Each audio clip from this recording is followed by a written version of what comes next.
ओम श्री गणेशाय नमः। ओम नमः शिवाय।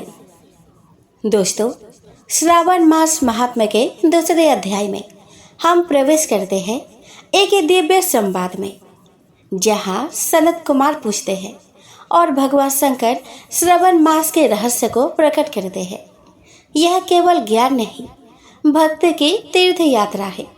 यह अध्याय सिखाता है कि श्रावण मास वह अवसर है जब साधक स्वयं को शिव से एकाकार कर सकता है। तो आइए सनातन ज्ञान के इस अमृत को श्रवण करें श्रावण मास के द्वितीय अध्याय से, जहां शिव स्वयं अपने मुख से इस मास की महिमा का उद्घोष करते हैं। हर हर महादेव। शंकर भगवान सनत कुमार जी से बोले कि हे महाभाग ब्रह्मपुत्र, आप नम्र है। यही कारण है कि आप बड़े श्रद्धालु हैं, समस्त सद्गुरु से युक्त श्रोता है। हे अनग, आपने जो श्रावण मास के बारे में पूछा है तथा जो कुछ आपने पूछा भी नहीं है, मैं सहस्र आपसे कहता हूँ। शत्रुता रहित प्राणी तो प्रिय होता ही है, और आप वैसे ही नम्र है। आपके पिता ब्रह्मा बहुत उड़ंत थे, आधा उनका 5वां सिर कट गया। उस मत सरलता को छोड़ मेरी शरण में आए। हे तात, मैं आपसे कहूँगा, आप एकाग्र चित होकर सुने। हे योगी श्रेष्ठ, श्रावण मास में नियम से रहकर मनुष्य सायकाल 4 बजे भोजन करे, 1 मास तक रुद्र अभिषेक करे, अपने प्रिय किसी एक वस्तु को छोड़ देवे। पुष्प, फल, धान्य, तुलसी के मंजरी युक्त दल, बिल्व पत्रों से भगवान शंकर की लक्ष्य पूजा करे, कोटिलिंग अर्चना करे, ब्राह्मणों को प्रेम पूर्वक भोजन कराए, नियम का पालन करे, उपवास करे, पंचामृत से अभिषेक जो कि मुझे अति प्रिय है उसे भी अवश्य करे। इस श्रावण मास में जो जो क्रियाएं की जाती है वह सभी अनंत फलदायक होती है। हे मुनियों में श्रेष्ठ, इस मास में भूमि पर सदन करे, ब्रह्मचर्य का पालन करे, सच बोले, कभी भी व्रत रहित न रहे, पत्तल में भोजन करे तथा व्रती साग मात्र का त्याग करे। हे मुनियों में उत्तम, भक्त युक्त हो व्रत का पालन करे, प्रातः काल स्नान ध्यान करे, इंद्रिय निग्रह करे, अर्थात आपने इंद्रियों को वश में रखे, एकाग्र मन से प्रतिदिन मेरी पूजा करे। इस मास में मंत्रों का पूरा चरण भी उत्तम सिद्धि प्रदान करने वाला होता है। सदक्षर शिव मंत्र और गायत्री मंत्र का जप करना चाहिए। प्रदक्षिणा, नमस्कार तथा वेदों का पाठ करने से शीघ्र ही मनोवांछित फल की प्राप्ति होती है। पुरुष सूक्त जाप तो और भी अधिक फलदायक होता है। ग्रह यज्ञ, कोटि होम, लक्ष्य होम तथा आयुध होम करने पर शब्द फलता है और वांछित फल प्रदान करने वाला होता है। जो व्यक्ति इस मास में एक दिन भी व्रत से रहित व्यतीत करता है वह महाप्रलय तक घोर नरक में वास करता है। यह मास मुझे सर्वाधिक प्रिय है। यह मास फलदायक है तथा निष्काम भाव से किए गए कर्म के फल स्वरूप मोक्ष प्रदान करने वाला है। हे सत्तम, इस मास में करने योग्य जो धर्म कहे गए हैं उनको मुझसे सुनो। रविवार को सूर्य व्रत करो, सोमवार को मेरी पूजा कर भक्त भोजन करे। श्रावण मास के प्रथम सोमवार से प्रारंभ करके साढ़े 3 मास तक होने वाला संपूर्ण कामना के अर्थ सिद्धि प्रदाता रोटक नामक व्रत होता है। मंगलवार के दिन मंगला गौरी नामक व्रत होता है। बुधवार को बुध का व्रत, बृहस्पतिवार को बृहस्पति का व्रत और शुक्रवार को जीवंतिका देवी का व्रत किया जाता है। शनिवार को हनुमान तथा नृसिंह का व्रत किया गया है। हे मुनि श्रेष्ठ, अब मैं तिथियों में होने वाले व्रतों का वर्णन करता हूँ, आप ध्यान पूर्वक सुने। श्रावण मास के शुक्ल पक्ष की द्वितीया को औदुंबर नाम का व्रत होता है। इसी मास के शुक्ल पक्ष तृतीया को गौरी नामक व्रत किया जाता है तथा श्रावण शुक्ल चतुर्थी को दुर्वा गणपति नामक व्रत होता है। इसी को हे मुने विनायक चतुर्थी व्रत अथवा गणेश चौथ व्रत के नामों से जाना जाता है। श्रावण शुक्ल पंचमी नाग पूजन के लिए उत्तम मानी गई है। हे मुनि कुलपति, इसका दूसरा नाम मानव कल्पादि है, ऐसा जान लो। षष्ठी के दिन सुपोदन नामक व्रत और सप्तमी को शीतला देवी का व्रत होता है। अष्टमी और चतुर्दशी तिथि में देवी का पवित्र रोपण करें। श्रावण मास के कृष्ण तथा शुक्ल पक्ष की नवमी को नक्त व्रत का विधान कहा गया है। शुक्ल पक्ष दशमी को आशा नामक व्रत किया जाता है। कोई कोई मनुष्य इस मास की दोनों पक्ष की एकादशियों को आशा व्रत का होना स्वीकार करते हैं। श्रावण शुक्ल पक्ष की द्वादशी को भगवान हरि का पवित्र रोपण करना कहा गया है। अतः द्वादशी को भगवान हरि का श्रीधर नाम से अर्चन उत्तम गति को प्राप्त कराता है। श्रावण शुक्ल पक्ष पूर्णिमा को उत्सर्जन, उपाकर्म, सभादीप, रक्षाबंधन, सावर्णीकर्म, सर्पबलि और हायग्रीव जयंती होती है। हायग्रीव नाम का भगवान विष्णु का अवतार माना गया है। यह सातों काम श्रावण शुक्ल पूर्णिमा को किए जाते हैं।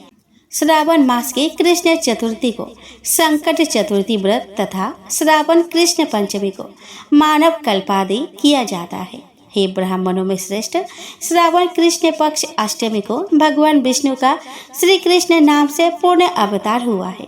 इस दिन व्रत तथा उत्सव मनाए। श्रावण मास की अमावस्या तिथि में पीठारो व्रत होता है। इस दिन कुशोत्पाटन और वृषभों की अर्चना करें। शुक्ल पक्ष की प्रतिमा से लेकर समस्त तिथियों के अलग अलग देवी देवता होते हैं।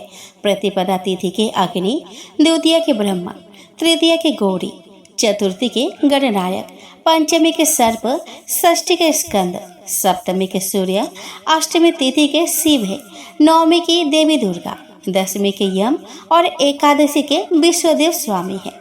द्वादशी के भगवान हरि, त्रयोदशी के कामदेव, चतुर्दशी के शिव और पूर्णिमा के चंद्रमा स्वामी है। अमावस्या के स्वामी पितर है। इस क्रम से ये देवी देवता तिथियों के स्वामी कहे गए हैं। जिस देव की जो तिथि है उस तिथि को उस देवता की अर्चना करनी चाहिए, ऐसा कहा जाता है। हे मुनि श्रेष्ठ, इसी मास में प्रायः अगस्त नक्षत्र का उदय होता है। मैं उस समय का वर्णन करता हूँ। आप एकाग्रचित होकर सुनिए। सिंह राशि पर सूर्य के संक्रमण दिन से 12 अंश 40 घटी बीत जाने पर अगस्त ऋषि का उदय होता है। अगस्त ऋषि के लिए 7 दिन पूर्व से ही अर्घ्य दे। 12 मास में सूर्य नारायण अलग अलग नाम से तपते रहते हैं। श्रावण मास में गभस्ती नाम से तपते हैं। सूर्य भगवान का पूजन इस मास में भक्ति से तत्पर हो करना चाहिए। श्रावण मास में शाक का त्याग, भद्रपद में दही, आश्विन में दूध और कार्तिक मास में दाल का त्याग करें। यह संपूर्ण विधान करने में यदि समर्थ ना हो तो श्रावण मास में इन वस्तुओं का त्याग करने से सभी मनोवांछित फलों की प्राप्ति होती है। हे मान्य सज्जन ब्राह्मण, यह आपसे मैंने अति संक्षेप में उपदेश किया है। हे मुनि श्रेष्ठ, इस श्रावण मास में होने वाले व्रत और धर्मों का सविस्तार रूप से वर्णन कोई 100 वर्ष में भी करने में समर्थ नहीं है। भक्त मेरे प्रीत्यर्थ अथवा भगवान हरि के प्रीत्यर्थ संपूर्ण व्रतों का पालन करें। परमार्थ रूप से विचार करने पर आप मुझ में तथा हरि में कुछ भी भेद नहीं पाएंगे। मुझ में और हरि में कोई भी भेद नहीं है, ऐसा जानना चाहिए। जो प्राणी इसमें भेद की कल्पना करते हैं वे नरक के भागी होते हैं। हे सनत कुमार, इसलिए आप श्रावण मास में धर्म पालन करें। ऋषिगण बोले कि इक्ष्वाकु वंश में उत्पन्न विष्णु भक्त राजा अम्बरीश भगवान विष्णु की आज्ञा के अनुसार पृथ्वी का पालन करते थे, यह हमने सुना है। हे महाबुद्धे, उनके विषय में आप सभी कुछ बताइए। लोक में ऐसा सुना जाता है कि भगवान श्री हरि का सुदर्शन चक्र उनके शत्रु, रोग, भय आदि का सदा नाश किया करता था। अतः हे श्रेष्ठ, आप उन धार्मिक तथा महात्मा अम्बरीश के उस संपूर्ण चरित्र का वर्णन कीजिए। हे सूत, हम उनके महात्म्य, अनुभव तथा श्रेष्ठ भक्ति योग को यथार्थः सुनना चाहते हैं। आप हमें बतलाइए। सूत जी बोले कि हे मुनीन्द्रो, उन बुद्धिमान अम्बरीश के श्रेष्ठ चरित्र तथा महात्म्य को आप लोग सुने, जो संपूर्ण पापों का नाश कर देने वाला है त्रिशंकु की प्रिय भार्या तथा अम्बरीश की माता, जो समस्त शुभ लक्षणों से संपन्न थी, नित्य स्नान आदि से शुद्ध होकर योग निद्रा में लीन रहने वाले, शेष शैया पर शयन करने वाले, ब्रह्मांड रूपी कमल का प्रादुर्भाव करने वाले, तमोगुण से युक्त होने पर काल रुद्र रूप, रजोगुण से युक्त होने पर हिरण्य गर्भ ब्रह्मा रूप और सत्व गुण से युक्त होने पर सर्वव्यापी तथा सभी देवों से नमस्कृत साक्षात महात्मा नारायण विष्णु की निरंतर मनवाणी कर्म से अर्चना करती थी। माल्य दान आदि सब कुछ वे स्वयं करती थी। चंदन आदि द्रव्यों का घिसना, धूप दीप आदि, भूमि का लेपन आदि, हवि द्रव्य को पकाना, ये सब कार्य वे स्वयं संपन्न करती थी। वे कल्याणमयी तथा पतिव्रता रानी पद्मावती प्रतिदिन वाणी से नारायण और अनंत ऐसा निरंतर उच्चारण करती हुई उन्हीं परमात्मा में संलग्न मन से 10,000 वर्षों तक शुद्धता पूर्वक गंध पुष्प आदि उपचारों से गोविंद का पूजन किया करती थी। वे सभी प्रकार से पापों से रहित महाभाग विष्णु भक्तों को दान मान पूजन तथा धनु से नित्य संतुष्ट रखती थी। तदंतर किसी समय वे महाभागा देवी द्वादशी का व्रत करके पति के साथ भगवान श्री हरि के विग्रह के सम्मुख सो गई। वहां पर स्वप्न में पुरुषोत्तम नारायण ने उनसे कहा कि हे भद्रे, क्या चाहती हो? हे भामिनी, तुम मुझसे वर मांग लो। तब भगवान को देखकर उन्होंने यह वर मांगा कि मुझे विष्णु भक्त, चक्रवर्ती सम्राट, महान तेजस्वी, अपने कार्य में तत्पर रहने वाला और पवित्र मन वाला पुत्र उत्पन्न हो। तब वैसा ही होगा। यह कहकर जनार्दन ने उन्हें एक फल प्रदान किया। तदंतर वे जग गई और उस फल को देखकर उन्होंने सारी बात अपने पति से कही। इसके बाद उन्हीं प्रभु में संलग्न चित्त वाली उन्होंने प्रसन्न होकर वह फल खा लिया। तत्पश्चात समय आने पर उन देवी ने कुल की वृद्धि करने वाले सदाचारी वासुदेव परायण, शुभ लक्षणों से संपन्न तथा चक्रांकित केशों वाले पुत्र को जन्म दिया। पुत्र उत्पन्न हुआ देखकर पिता त्रिशंकु ने उसके सभी जात कर्म आदि संस्कार किए। वह ऐश्वर्यशाली बालक अम्बरीश इस नाम से लोक में विख्यात हुआ। पिता की मृत्यु हो जाने पर उस शोभा संपन्न महात्मा अम्बरीश का अभिषेक किया गया। तत्पश्चात मंत्रियों को राज्य सौंपकर उन्होंने हृदय कमल के मध्य में विराजमान सूर्य मंडल के मध्य में स्थित शंख चक्र गदा पद्म धारण करने वाले चतुर्भुज विशुद्ध सुवर्ण के सदृश कांति वाले ब्रह्मा विष्णु शिव रूप समस्त आभरणों से सुशोभित पीताम्बर धारण करने वाले, वक्षस्थल पर श्रीवत्स चिन्ह धारण करने वाले परम पुरुष तथा पुरुषों में श्रेष्ठ भगवान नारायण का जप करते हुए पूरे 1000 वर्ष तक कठोर तप किया। तब सभी देवताओं से स्तुत और सभी लोकों से नमस्कृत होने वाले वे विष्णु आत्मा गरुड़ पर आरूढ़ होकर वहां पे आ गए। उन श्री हरि ने गरुड़ को अद्भुत ऐरावत के रूप में करके स्वयं इंद्र का रूप धारण करके उस पर आसीन होकर उस राजा से कहा कि मैं इंद्र हूँ, आपका कल्याण हो। मैं आपको कौन सा वर प्रदान करूं? सभी लोगों का ईश्वर, मैं आपकी रक्षा करने के लिए आपके पास आया हूँ। अम्बरीश बोले कि आपका उद्देश्य करके मैंने यह तप नहीं किया है। हे शक्र, आपके द्वारा प्रदत्त वर मैं नहीं चाहता, अतः आप सुखपूर्वक लौट जाइए। मेरे स्वामी तो नारायण हैं, मैं उन्हीं जगतपति को नमस्कार करता हूँ। हे इंद्र, आप चले जाइए, मेरी बुद्धि को भ्रमित मत कीजिए। तब इंद्र रूपधारी भगवान विष्णु ने हंसकर अपना रूप प्रकट कर दिया। वे सर्वात्मा जनार्दन हाथ में सारंग नामक धनुष चक्र गदा खड़ग लिए हुए थे, गरुड़ पर आरूढ़ थे। देवताओं तथा गंधर्व के समूह सभी ओर से उनकी स्तुति कर रहे थे। तब प्रसन्नता को प्राप्त वे अम्बरीश उन गरुड़ ध्वज को प्रणाम करके उनकी स्तुति करने लगे। हे लोकनाथ, हे ईश, हे मेरे नाथ, हे जनार्दन, हे कृष्ण, हे विष्णु, हे जगन्नाथ। आप आदि है और आदि रहित भी है। आप अनंत परम पुरुष, प्रभुता संपन्न, अपरिमित, सर्वोपरि, विष्णु गोविंद, कमल के समान नेत्रों वाले, महेश्वर के अंगों से आविर्भूत, नाभि से कमल की उत्पत्ति करने वाले, हृदयाकाश में योगियों के द्वारा प्राप्त होने वाले, खगे रूप, काव्यवाह तथा भैरव रूप है। हे कमल नयन, मेरी रक्षा कीजिए। आपके अतिरिक्त मेरी दूसरी गति नहीं है।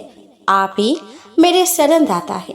सूत जी बोले कि भगवान विष्णु ने उनसे कहा कि आपके मन में कौन सी अभिलाषा है, यह सब मैं आपको दूंगा। हे सुब्रत, आप मेरे भक्त है, मुझे भक्ति प्रिय है, अतः आपको वर प्रदान करने के लिए मैं यहाँ पे आया हूँ।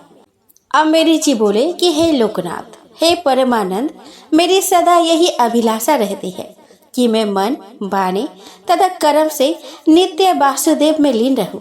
हे विष्णु, हे देव, हे जनार्दन, जैसे आप देव आदिदेव परमात्मा शिव के भक्त हैं, वैसे ही मैं आपका भक्त हो जाऊं। मैं संपूर्ण जगत को विष्णु भक्त बनाकर पृथ्वी का पालन करूंगा।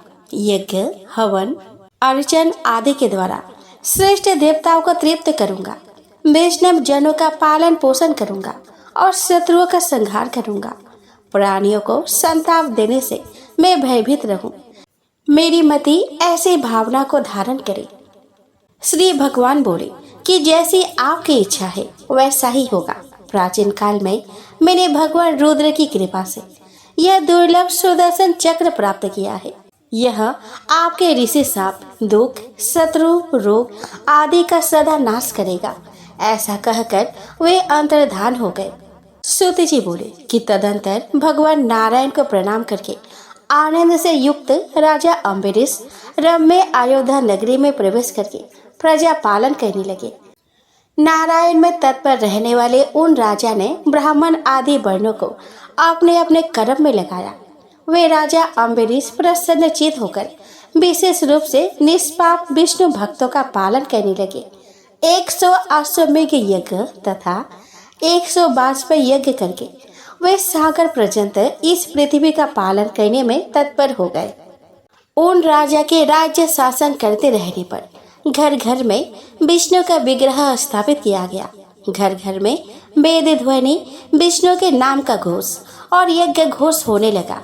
भूमि फसल रहित, तृणविहीन और दुर्भिक्ष आदि से युक्त नहीं रह गई। संपूर्ण प्रजाएं नित्य रोग और सभी प्रकार के विघ्नों से रहित हो गई। इस प्रकार महातेजस्वी अम्बरीश पृथ्वी का पालन करने लगे। इस प्रकार राज्य करते हुए उन राजा के यहाँ कमल के समान नेत्रों वाली और सभी शुभ लक्षणों से संपन्न एक कन्या उत्पन्न हुई, जो श्रीमती नाम से विख्यात हुई। देवी कन्या के समान सुंदर वह श्रीमती कुछ दिनों में कन्यादान के योग्य हो गई। उस समय राजा अम्बरीश के यहाँ श्रीमान नारद मुनि एवं महामती पर्वत ये दोनों आए। उन दोनों ऋषियों को आया हुआ देखकर उन्हें प्रणाम करके महान तेजस्वी अम्बरीश ने विधि पूर्वक उनका पूजन सत्कार किया। मेघ में विद्युत के समान प्रतीत होने वाली उस कन्या को क्रीड़ा करती हुई देखकर भगवान नारद ने मुस्कुराकर राजा से कहा कि हे राजन, महाभाग्यशालिनी देवी कन्या के सदृश तथा सभी शुभ लक्षणों से संपन्न यह बाला कौन है? हे धर्मधारियों में श्रेष्ठ, यह बताइए। राजा बोले कि हे विभो, यह मेरी पुत्री है जो श्रीमती नाम से प्रसिद्ध है। यह विवाह काल को प्राप्त हो चुकी है, अतः यह सौभाग्यशालिनी वर का अन्वेषण कर रही है। हे ऋषियों, राजा के ऐसा कहने पर मुनि श्रेष्ठ नारद उसे प्राप्त करने की इच्छा करने लगे। और हे श्रेष्ठ मुनियों, इसी तरह पर्वत मुनि भी उसे पाने की प्रबल कामना करने लगे। राजा की अनुमति प्राप्त कर धर्मात्मा नारद ने उन्हें एकांत में बुलाकर यह बात कही कि अपने इस पुत्री को मुझे दे दीजिए। पर्वत मुनि ने भी राजा से एकांत में वैसा ही कहा। तब भय से व्याकुल राजा ने उन दोनों को एक साथ प्रणाम करके कहा कि आप दोनों ही मेरे कन्या की याचना कर रहे हैं। ऐसी स्थिति में मैं क्या करूं? हे महाप्राग, हे नारद, आप मेरी बात सुने। हे पर्वत, हे प्रभु, आप भी मेरा वचन सुने जिसे मैं कह रहा हूँ। मेरी यह सौभाग्यवती पुत्री आप दोनों में से जिस एक का वरण कर लेगी उसे मैं अपने कन्या दे दूंगा। इसके अतिरिक्त मेरा सामर्थ्य नहीं है। वैसा ही हो। यह कहने के बाद हम दोनों कल पुनः आएंगे। यह कहकर निरंतर भगवान विष्णु में अनुरक्त रहने वाले तथा ज्ञानियों में अग्रणी वे दोनों मुनि श्रेष्ठ प्रसन्नचित होकर वहां से चले गए। तत्पश्चात मुनि श्रेष्ठ नारद ने विष्णु लोक पहुंचकर भगवान ऋषिकेश को प्रणाम करके यह वचन कहा कि हे भगवान, हे नाथ, हे नारायण, हे प्रभु, आपको कुछ सुनना है। इसे मैं आपको एकांत में बताऊंगा। हे भुवनेश्वर, आपको नमस्कार है। तदंतर परमात्मा गोविंद सभी लोगों को वहां से हटाकर हंस करके और मुनि से बोले कि कहिए। तब मुनि ने केशव से कहा कि मेरी बात सुनिए। श्रीमान राजा अम्बरीश आपके भक्त हैं। श्रीमती नाम से विख्यात उनकी विशाल नेत्रों वाली पुत्री है। मैं उससे विवाह करने का इच्छुक हूँ। मैं वहां गया था। मेरा वचन सुनिए। आपके भक्त तपोनिधि श्रीमान ये जो पर्वत मुनि है वे भी उसे चाहते हैं। हे भगवान महान तेजस्वी राजा अम्बरीश ने हम दोनों से कहा कि यह कन्या आप दोनों में से जिस सौंदर्य संपन्न का पति रूप में वर्ण करेगी उसे मैं कन्या अर्पण कर दूंगा। जब राजा ने हम दोनों से ऐसा कहा तब ठीक है हे राजन, मैं आपके घर कल प्रातः आऊंगा। ऐसा कहकर मैं यहाँ पे आ गया।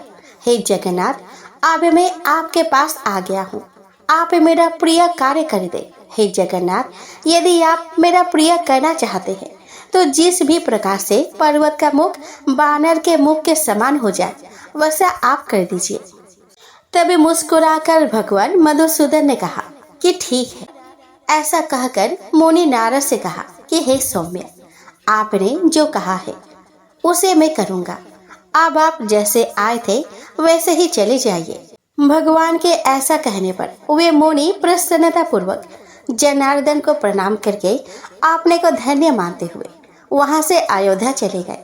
तत्पश्चात उन मुनि श्रेष्ठ के चले जाने पर महामुनि पर्वत ने भी वहां पे पहुंचकर भगवान माधव को प्रणाम करके उन्हें राजा अम्बरीश का सारा वृतांत उनके सम्मुख एकांत में कहकर उनसे प्रसन्नता पूर्वक कहा कि हे जगतपते, नारद का मुख लंगूर के मुख के भांति लगने लगे वैसा आप कर दे। यह सुनकर भगवान विष्णु ने कहा कि आपके द्वारा कही गई बात मैं अवश्य करूंगा। अब आप शीघ्र ही अयोध्या जाइए, किंतु आपके साथ मेरे इस वार्तालाप के विषय में नारद से वहां मत कहिएगा।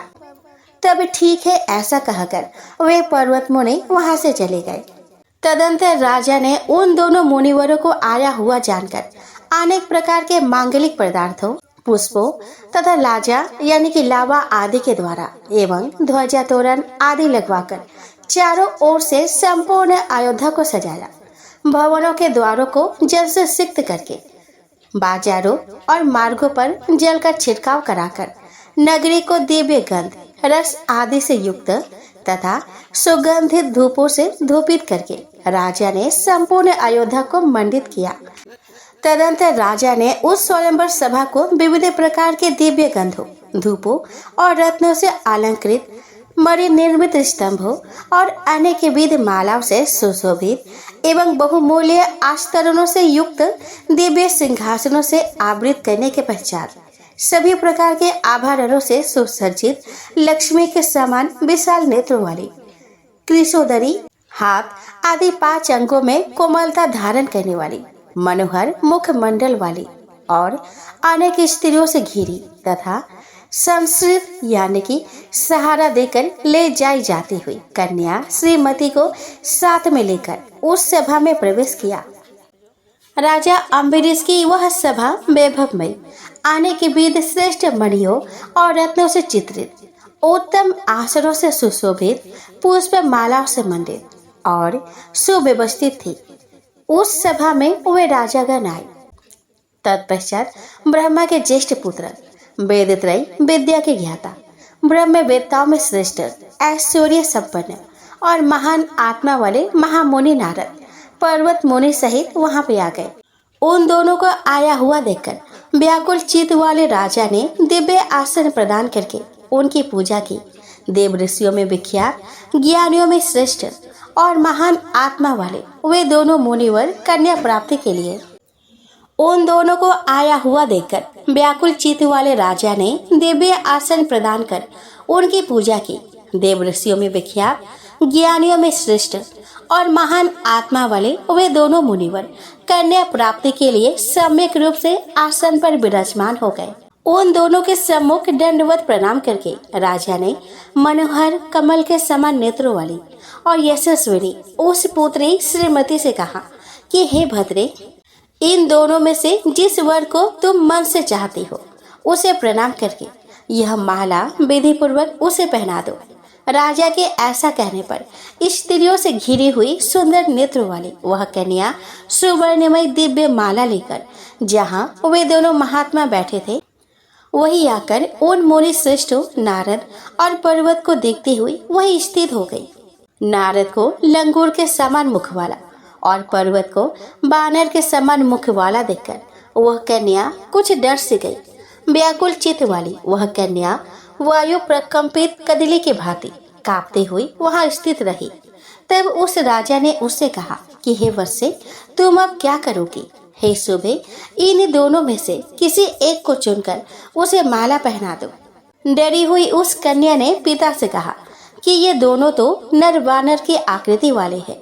मुनि श्रेष्ठ नारद और पर्वत तो मुझे दिखाई ही नहीं पड़ रहे हैं, अपितु इन दोनों के मध्य में 16 वर्ष से थोड़ी कम आयु वाले समस्त आभरणों से संपन्न आतिशी पुष्प के समान नील कांति वाले लंबे भुजाओं वाले विशाल नेत्र वाले उन्नत और उत्तम वक्षस्थल वाले रेखा युक्त कटि प्रदेश और ग्रीवा वाले रक्त प्रांत भाग से युक्त विशाल नेत्रों वाले झुके हुए धनुष के सदृश टेढ़ी बोहों से सुशोभित उदर देश में पृथक पृथक 3 बालियों से समन्वित स्पष्ट नाभि से युक्त सुंदर उदर वाले पीतांबर धारण किए हुए उन्नत और रत्न की आभा से युक्त नख वाले मनोहर कमल के आकार सदृश हाथों वाले कमल के समान मुख और नेत्रों वाले सुंदर नासिका वाले पद्म सदृश हृदय वाले और मुझको देखकर मेरी ओर दाहिना हाथ फैलाकर हंसते हुए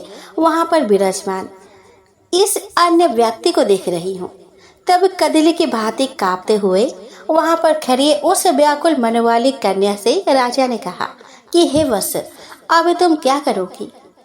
उसके ऐसा कहने पर संदेह में पड़े नारद मुनि ने कहा कि हे कन्या, उसकी कितनी भुजा है, सही सही बताओ। तब पवित्र मुस्कान वाली उस कन्या ने कहा, मैं उसके 2 हाथ देख रही हूँ। इसके बाद पर्वत ने उससे कहा कि हे शुभे, तुम उसके वक्षस्थल पर क्या देख रही हो और उसके बाएं हाथ में क्या देख रही हो, मुझे बतलाओ। इस पर कन्या उनसे बोली कि मैं उसके वक्षस्थल पर सर्वश्रेष्ठ पंचरूप माला और हाथ में धनुष बाण देख रही हूँ। उसके द्वारा इस प्रकार कहे गए वे दोनों उत्तम मुनि श्रेष्ठ मन में सोचते हुए परस्पर कहने लगे कि यह किसी की माया हो सकती है। लगता है मायावी तथा तस्कर स्वयं जनार्दन ही कन्या प्राप्त करने के लिए निश्चित रूप से यहाँ पे आया हुआ है। यदि ऐसा ना होता तो मेरा यह मुख लंगूर के मुख के समान वह क्यों करता? ऐसा नारद जी सोचने लगे। इसी प्रकार पर्वत मुनि भी मन में चिंता करने लगे कि मुझे यह वानरत्व कैसे प्राप्त हो गया। तदंतर राजा ने नारद और पर्वत को प्रणाम करके कहा कि आप दोनों ने बुद्धि विमोह उत्पन्न करने वाला यह क्या कर दिया? कन्या को प्राप्त करने के लिए तत्पर आप दोनों अब शांत चित होकर बैठिए।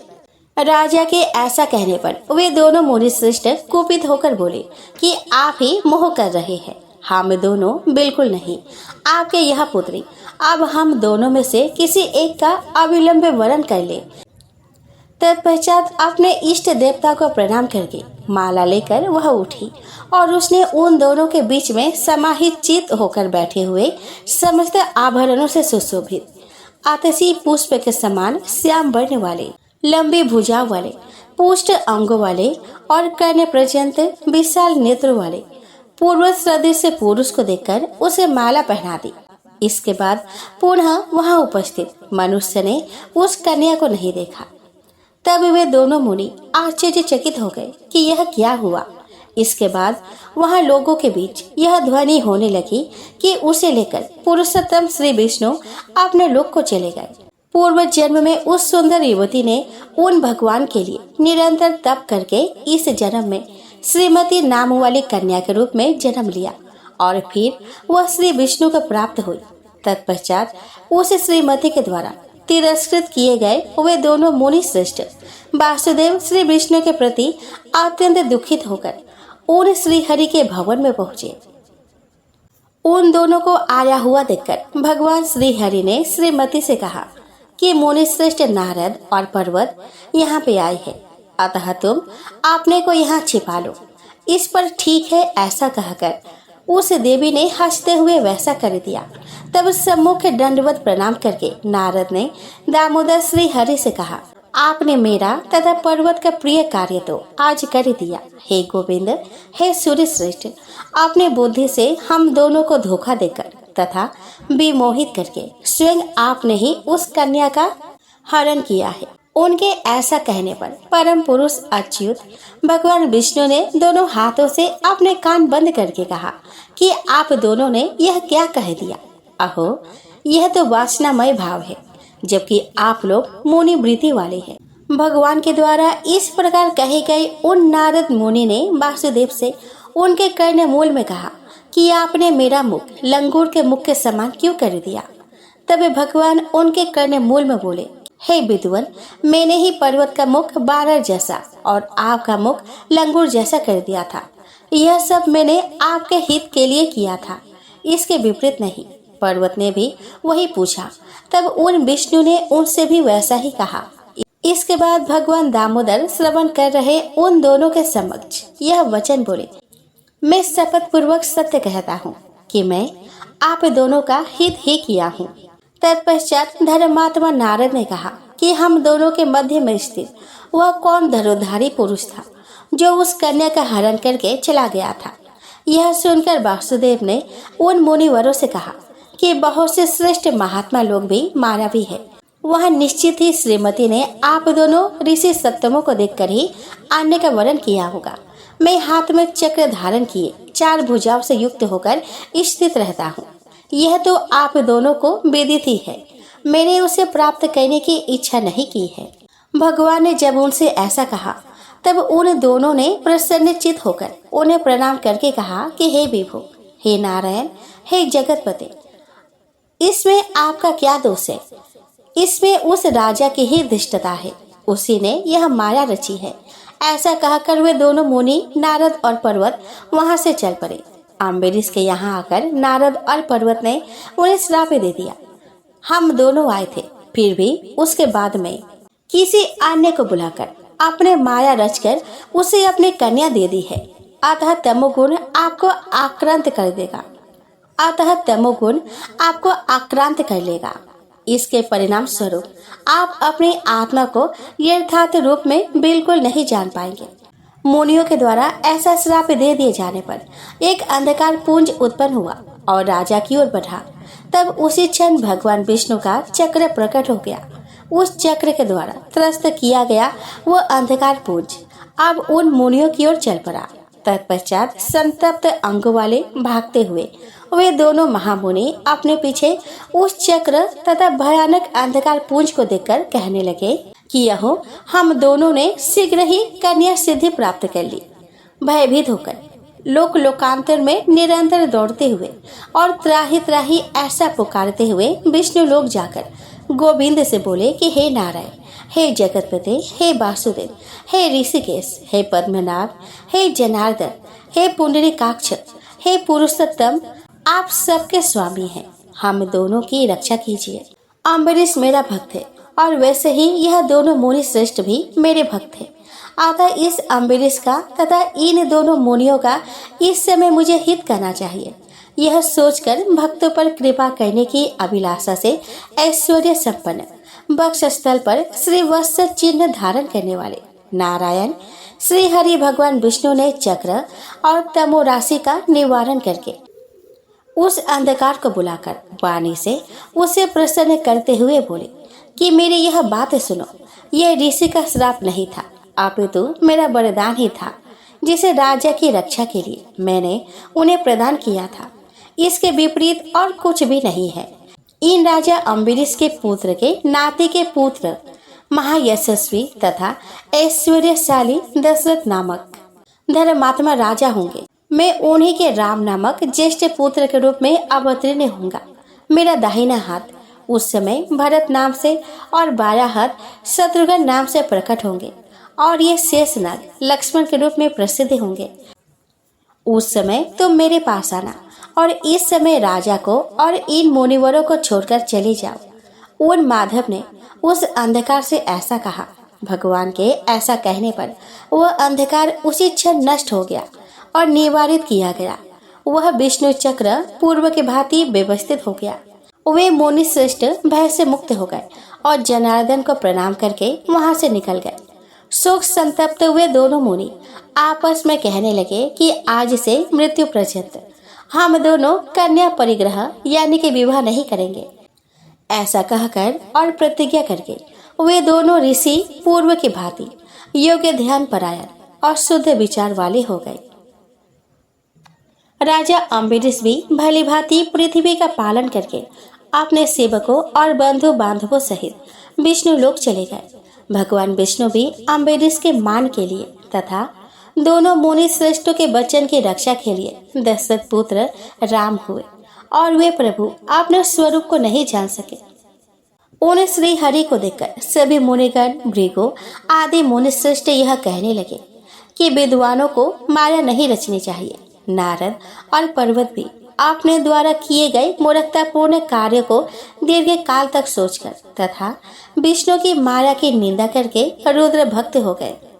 हे मुनियों, मैंने अम्बरीश का महात्म्य तथा श्री हरि का माया भी होना यह सब आप लोगों को बता दिया। जो मनुष्य इसे पढ़ता सुनता अथवा दूसरों को सुनाता है वह विशुद्ध आत्मा वाला होकर माया का त्याग करके रुद्र लोक को प्राप्त होता है।